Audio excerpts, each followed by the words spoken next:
محمد بن سماق رحمۃ اللہ علیہ فرماتے ہیں کہ بنو امیہ کے لوگوں میں موسیٰ بن محمد بن سلیمان الہاشمی بہت ہی ناز پروردہ رئیس تھا۔ دل کی خواہشات پوری کرنے میں ہر وقت منہمک رہتا تھا، کھانے میں، پینے میں، لباس میں، لہو لعب میں، خواہشات اور لذات کی ہر طرح، ہر نوع میں اعلیٰ درجہ پر تھا۔ لڑکے لڑکیوں میں ہر وقت منہمک رہتا، نہ اس کو کوئی غم تھا نہ فکر، خود بھی نہایت ہی حسین چاند کے ٹکڑے کی طرح سے تھا۔ اللہ تعالی شانہ کی ہر نوع کے دنیاوی نعمت اس پر پوری تھی۔ اس کی آمدنی 3,03,000 دینار اشرفیاں سالانہ تھی، جو ساری کی ساری اسی لہب اور لعب میں خرچ ہوتی تھی۔ ایک اونچا بالا خانہ تھا جس میں کئی کھڑکیاں تو شارع عام کی طرف کھلی ہوئی تھیں، جن پر بیٹھ کر وہ راستہ چلنے والوں کے نظارے کرتا، اور کئی کھڑکیاں دوسری جانب باغ کی طرف کھلی ہوئی تھیں، جن میں بیٹھ کر وہ باغ کی ہوائیں کھاتا، خوشبوئیں سونگھتا۔ اس بالا خانے میں ایک ہاتھی دانت کا قبہ تھا جو چاندی کے میخوں سے جڑا ہوا تھا، اور سونے کا اس پر جھول تھا۔ اس کے اندر ایک تخت تھا جس پر موتیوں کی چادر تھی، اور اس ہاشمی کے سر پر موتیوں کا جڑا ہوا عمامہ تھا۔ اس قبے میں اس کے یار و احباب جمع رہتے، خدام ادب سے پیچھے کھڑے رہتے، سامنے ناچنے گانے والیاں قبے سے باہر مجتمع رہتیں۔ جب گانا سننے کو دل چاہتا، وہ ستار کی طرف ایک نظر اٹھاتا اور سب حاضر ہو جاتی، اور جب بند کرنا ہوتا تو ہاتھ اس ستار کی طرف اشارہ کر دیتا، ہاتھ سے اس ستار کی طرف اشارہ کر دیتا۔ اشارہ کرنے کے بعد فوراً گانا بند ہو جاتا۔ رات کو ہمیشہ جب تک نیند نہ آتی یہی شغل رہتا، اور جب شراب کے نشے میں اس کی عقل جاتی رہتی، یاران مجلس اٹھ کر چلے جاتے، وہ جون سی لڑکی کو چاہتا پکڑ لیتا اور رات بھر اس کے ساتھ خلوت کرتا۔ صبح کو وہ شطرنج، چوسر وغیرہ میں مشغول ہو جاتا۔ اس کے سامنے کوئی رنج و غم کی بات، کسی کی موت، کسی کی بیماری کا تذکرہ بالکل نہ آتا۔ اس کو مجلس میں ہر وقت ہنسی اور خوشی کی باتیں، ہنسانے والے واقعے، قصے اور اس قسم کے تذکرے رہتے۔ ہر دن نئی نئی خوشبوئیں جو اس زمانے میں کہیں ملتیں، وہ روزانہ اس کی مجلس میں آتیں۔ عمدہ عمدہ خوشبوؤں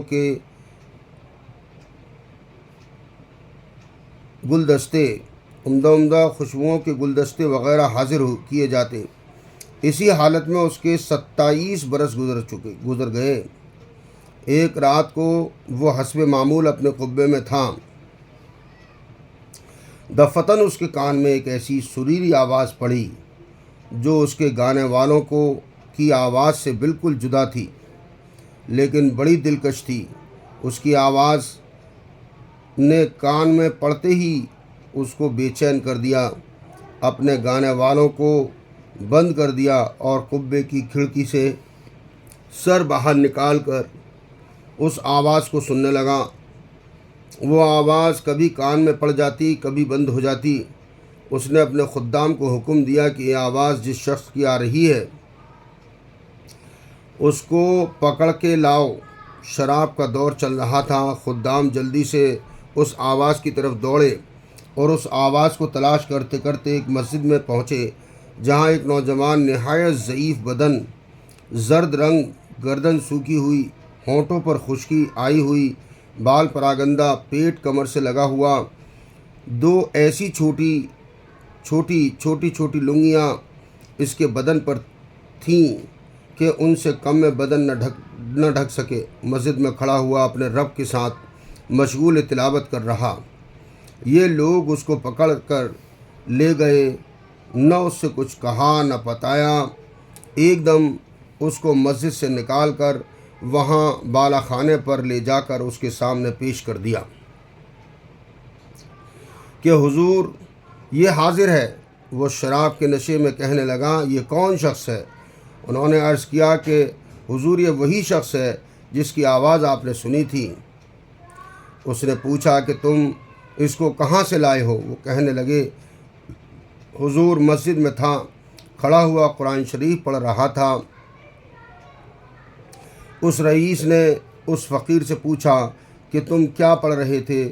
اس نے اعوذ باللہ من الشیطان الرجیم پڑھ کر یہ آیت بتائیں، ان الابرار لفی نعیم علی الارائک ینظرون تعرف فی وجوہہم نظرۃ النعیم یسقون من رحیق مختوم ختامہ مسک وفی ذالک فلیتنافس المتنافسون ومزاجہ من تسنیم عین یشرب بہا المقربون۔ سورہ تطفیف کی، جن کا ترجمہ ہے بے شک نیک لوگ جنت کی بڑی نعمتوں میں ہوں گے، مسحریوں پر بیٹھے ہوئے جنت کے عجائب دیکھتے ہوں گے۔ اے مخاطب، تو ان کے چہروں پر نعمتوں کی شادابی، سرسبزی محسوس کرے گا اور ان کے پینے کے لیے خالص شراب سرب مہر جس پر مشک کی مہر ہوگی ملے گی۔ ایک دوسرے پر حرص کرنے والوں کو ایسی ہی چیزوں میں حرص کرنا چاہیے کہ یہ نعمتیں کس کو زیادہ ملتی ہیں، اور ان کا ملنا اعمال کی وجہ سے ہوتا ہے۔ اس لیے ان اعمال میں حرص کرنا چاہیے جن سے یہ نعمتیں حاصل ہوں، اور اس شراب کی آمیزش تسنیم کے پانی سے ہوگی۔ شراب میں کوئی چیز ملائی جاتی ہے تو اس سے اس کا جوش زیادہ ہو جاتا ہے، اور تسنیم جنت کا ایک ایسا چشمہ ہے جس میں مقرب لوگ پانی پیتے ہیں، یعنی اس چشمے کا پانی مقرب لوگوں کو تو خالص ملے گا، اور نیک لوگوں کی شراب میں مقرب لوگوں کو خالص ملے گا اور نیک لوگوں کی شراب میں اس سے تھوڑا سا ملا دیا جائے گا۔ اس کے بعد اس فقیر نے کہا کہ ارے دھوکے میں پڑے ہوئے، تیرے اس محل کو، تیرے اس بالا خانے کو، تیرے ان فرشتوں کو، تیرے ان فرشوں کو، ان سے کیا مناسبت؟ وہ بڑی اونچی مسحریاں ہیں جن پر فرش بچھے ہوئے ہیں، ایسے فرش جو بہت بلند ہیں۔ سورہ واقعہ میں ان کے استر دبیز ریشم کے ہوں گے۔ سورہ رحمان، وہ لوگ سبز مشہریوں، مسجر اور عجیب و غریب خوبصورت کپڑوں پر تکیہ لگائے ہوئے ہوں گے۔ اللہ کا ولی ان مشہریوں پر سے ایسے دو چشموں کو دیکھے گا جو دو باغوں میں جاری ہوں گے، اور دونوں باغوں میں ہر قسم کے میوے کی دو قسمیں ہوں گی کہ ایک ہی قسم کے دو میوے دو مزے کے ہوں گے۔ وہ میوے نہ تو ختم ہوں گے، نہ ان کی کچھ روک ٹوک ہوگی، جیسا دنیا میں باغ والے توڑنے سے روکتے ہیں۔ وہ لوگ پسندیدہ زندگی میں بہت بلند مقام پر جنت میں ہوں گے، ایسی عالی مقام جنت میں ہوں گے جہاں کوئی لغویات نہ سنیں گے۔ اس میں بہتے ہوئے چشمے ہوں گے، اس میں اونچے اونچے تخت بچھے ہوئے ہوں گے اور آبخورے رکھے ہوئے ہوں گے، اور برابر گدے لگے ہوئے ہوں گے، اور سب طرف قالین ہی قالین پھیلے ہوئے پڑے ہوں گے کہ جہاں چاہے بیٹھے، ساری ہی جگہ صدر نشین ہے۔ سورہ غاشیہ، وہ لوگ سایوں اور چشموں میں رہتے ہوں گے۔ مرسلات، اس جنت کے پھل ہمیشہ رہنے والے ہوں گے، کبھی ختم نہ ہوں گے۔ اس کا سایہ ہمیشہ رہنے والا ہوگا۔ یہ تو انجام ہے متقی لوگوں کا، اور کافروں کا انجام دوزخ ہے۔ وہ کیسی سخت آگ ہوگی، اللہ تعالیٰ ہی محفوظ رکھے۔ بے شک مجرم لوگ جہنم کے عذاب میں ہمیشہ رہیں گے، وہ عذاب کسی وقت بھی ان سے ہلکا نہ کیا جائے گا، اور وہ لوگ اس میں مایوس پڑے رہیں گے۔ بے شک مجرم لوگ بڑی گمراہی اور حماقت کے جنون میں پڑے ہوئے ہیں۔ ان کو اپنی حماقت اس دن معلوم ہوگی جس دن منہ کے بل گھسیٹ کر جہنم میں پھینک دیے جائیں گے، اور ان سے کہا جائے گا کہ دوزخ کی آگ لگنے کا اس میں جلنے کا مزہ چکھو۔ وہ لوگ آگ میں اور کھولتے ہوئے پانی میں اور کالے دھوئیں کے سائے میں ہوں گے۔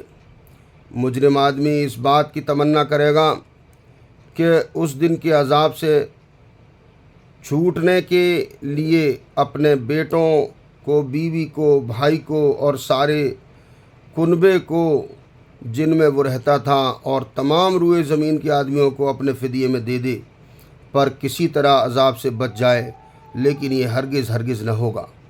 وہ آگ ایسی شعلے والی ہے کہ بدن کی کھال تک اتار دے گی، اور وہ آگ ایسے شخص کو خود بلاوے گی جس نے دنیا میں حق سے پیٹھ پھیری ہوگی اور اللہ تعالیٰ کی اطاعت سے بے رخی کی ہوگی اور ناحق مال جمع کیا ہوگا، اور اس کو اٹھا کر حفاظت سے رکھا ہوگا۔ سورہ معارج۔ یہ شخص نہایت سخت مشقت میں ہوگا اور نہایت سخت عذاب میں، اور اللہ تعالیٰ شانہ کے غصے میں ہوگا، اور یہ لوگ اس عذاب سے کبھی نکلنے والے نہیں ہوں گے۔ اس کلام میں اس فقیر نے جنت اور دوزخ کی بہت سی آیات کی طرف اشارہ کر دیا جن کو صورت اور رکوع کا حوالہ لکھ دیا گیا۔ پوری آیت مترجم قرآن سے دیکھی جا سکتی ہے۔ وہ ہاشمی رئیس فقیر کا کلام سن کر اپنی جگہ سے اٹھا اور فقیر سے معانقہ کیا، یعنی گلے ملا، اور خوب چلا کر رویا۔ اپنے اہل مجلس کو کہہ دیا کہ تم سب چلے جاؤ، اور فقیر کو ساتھ لے کر صحن میں گیا، یعنی آنگن میں، اور ایک بوریے پر بیٹھ گیا اور اپنی جوانی پر نوحہ کرتا رہا، افسوس کرتا رہا، اپنی حالت پر روتا رہا۔ فقیر اس کو نصیحت کرتا رہا یہاں تک کہ صبح ہو گئی۔ اس نے اپنے سب گناہوں سے اولاً فقیر کے سامنے توبہ کی اور اللہ تعالیٰ شانہ سے اس کا عہد کیا کہ آئندہ کبھی کوئی گناہ نہ کرے گا۔ پھر دوبارہ دن میں سارے مجمع کے سامنے توبہ کی اور مسجد کا کونا سنبھال کر اللہ تعالیٰ شانہ کی عبادت میں مشغول ہو گیا، اور اپنا وہ سارا ساز و سامان، مال و متاع سب فروخت کر کے صدقہ کر دیا، اور تمام نوکروں کو موقوف کر دیا، اور جتنی چیزیں ظلم و ستم سے لی تھیں سب اہل حقوق کو واپس کیں۔ غلام اور باندیوں میں سے بہت سے آزاد کیے اور بہت سے فروخت کر کے ان کی قیمت صدقہ کر دی، اور موٹا لباس اور جو کی روٹی اختیار کی۔ تمام رات نماز پڑھتا، دن کو روزہ رکھتا، حتیٰ کہ بزرگ نیک لوگ اس کے پاس اس کی زیارت کو آنے لگے، اور اتنا مجاہدہ اس نے شروع کر دیا کہ لوگ اس کو اپنے حال پر رحم کھانے کی اور مشقت میں کمی کرنے کی فرمائش کرتے، اور اس کو سمجھاتے کہ حق تعالیٰ شانہ نہایت کریم ہے، وہ تھوڑی محنت پر بہت زیادہ اجر عطا فرماتے ہیں۔ مگر وہ کہتا کہ دوستو، میرا حال بھی مجھے کو معلوم ہے، میں نے اپنے مولا کی رات دن نافرمانیاں کی ہیں، بڑے سخت گناہ کیے ہیں۔ یہ کہہ کر وہ رونے لگتا اور خوب روتا۔ اسی حالت میں ننگے پاؤں پیدل حج کو گیا۔ ایک موٹا کپڑا بدن پر تھا، ایک پیالہ اور ایک تھیلا صرف ساتھ تھا۔ اسی حالت میں مکہ مکرمہ پہنچا اور حج کے بعد وہیں قیام کر لیا، وہیں انتقال ہوا رحمۃ اللہ علیہ واسعہ۔ مکہ کے قیام میں رات کو حتیم میں جا کر خوب روتا اور گڑگڑاتا اور کہتا کہ میرے مولا، میری کتنی خلوتیں ایسی گزر گئیں جن میں نے تیرا خیال بھی نہ کیا، میں نے کتنے بڑے بڑے گناہوں سے تیرا مقابلہ کیا۔ میرے مولا، میری نیکیاں ساری جاتی رہیں کہ کچھ بھی نہ کمایا، اور میرے گناہ میرے ساتھ رہ گئے۔ ہلاکت ہے میرے لیے اس دن جس دن تجھ سے ملاقات ہوگی، میرے مرنے کے بعد میرے لیے ہلاکت پر ہلاکت ہے، یعنی بہت زیادہ ہلاکت ہے۔ اس دن جس دن میں میرے اعمال نامے کھولے جائیں گے، وہ میری رسوائیوں سے بھرے ہوئے ہوں گے، وہ میرے گناہوں سے پر ہوں گے، بلکہ تیری ناراضی سے مجھ پر ہلاکت اتر چکی ہے، اور تیرا عطا مجھ پر ہلاکت ہے، جو تیرے ان احسانوں پر ہوگا جو ہمیشہ تو نے مجھ پر کیے، اور تیری ان نعمتوں پر ہوگا جن کا ہمیشہ میں نے گناہوں سے مقابلہ کیا، اور تو میری ساری حرکتوں کو دیکھ رہا تھا۔ میرے آقا، تیرے سوا میرا میرا کون سا ٹھکانہ ہے جہاں بھاگ کر جاؤں؟ تیرے سوا کون شخص ایسا ہے جس سے التجا کروں؟ تیرے سوا کون ہے جس پر کسی قسم کا بھروسہ کروں؟ میرے آقا، میں اس قابل ہرگز نہیں ہوں کہ تجھ سے جنت کا سوال کروں، البتہ محض تیرے کرم سے، تیری عطا سے، تیرے فضل سے اس کی تمنا کرتا ہوں کہ تو مجھ پر رحم فرما دے اور میرے گناہوں کو معاف فرما دے۔ فإنک اہل التقوی و اہل المغفرہ۔ اللہ تعالی ہم سب کو بھی سچی توبہ کی توفیق نصیب فرمائے۔ سبحان اللہ و بحمدہ، سبحانک اللہم و بحمدک، نشہد ان لا الہ الا انت، نستغفرک و نتوب الیک۔